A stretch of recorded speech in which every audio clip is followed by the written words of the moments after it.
Halo semuanya, sebelumnya perkenalkan nama saya adalah Fatal Mustaqim. Di video ini saya akan menjelaskan apa sih pentingnya komunikasi dalam organisasi. Apakah Anda pernah merasa bahwa tugas di organisasi Anda sering terhambat karena miskomunikasi? Jika iya, Anda nggak sendirian. Komunikasi adalah elemen terpenting dalam organisasi. Hari ini kita akan membahas konsep, peran, fungsi, tantangan, hingga cara mengoptimalkan komunikasi di organisasi. Mari kita mulai. Yang pertama adalah konsep dasar komunikasi. Komunikasi adalah elemen yang memberikan kehidupan pada struktur organisasi. Efektivitas organisasi sangat bergantung pada kualitas komunikasi antara pimpinan dan anggota. Komunikasi bukan hanya soal menyampaikan pesan, tetapi juga memastikan pesan itu diterima dan dipahami. Dengan komunikasi yang baik, organisasi dapat merespon perubahan pasar dengan cepat, meningkatkan kolaborasi antar anggota, dan menciptakan sinergi untuk mencapai tujuan bersama. Bayangkan, tanpa komunikasi yang efektif, bagaimana sebuah tim bisa bekerja sama? Bagaimana sebuah organisasi bisa menyatukan visi dan misinya? Oleh karena itu, komunikasi adalah fondasi utama keberhasilan suatu organisasi.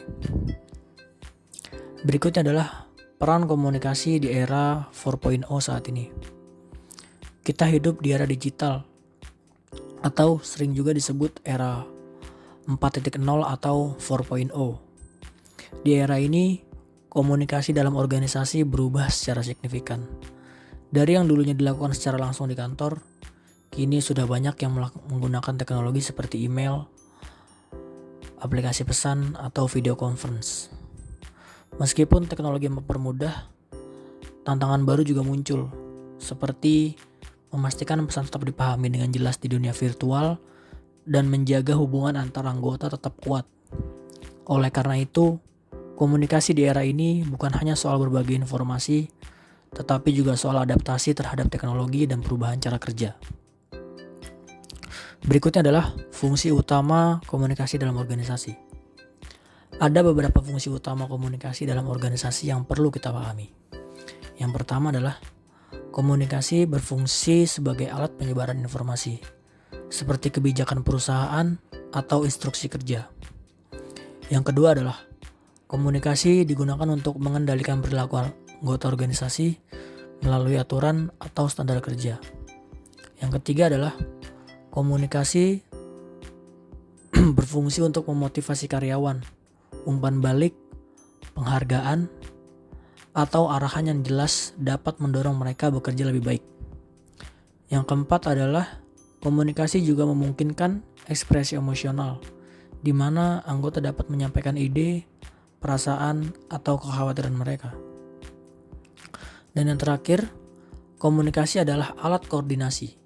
Tanpa komunikasi yang efektif, sulit bagi organisasi untuk menyatukan berbagai upaya menuju bersama.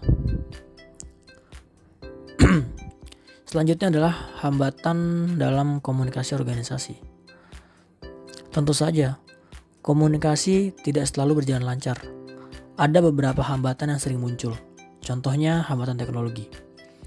Meski teknologi mempermudah komunikasi, masalah seperti gangguan jaringan atau miskomunikasi digital sering terjadi. Ada juga hambatan budaya, terutama di organisasi yang memiliki anggota dari latar belakang berbeda. Perbedaan cara pandang bisa memicu kesalahpahaman.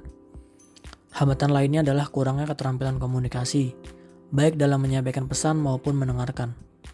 Semua hambatan ini bisa menyebabkan konflik atau bahkan kegagalan dalam pengambilan keputusan.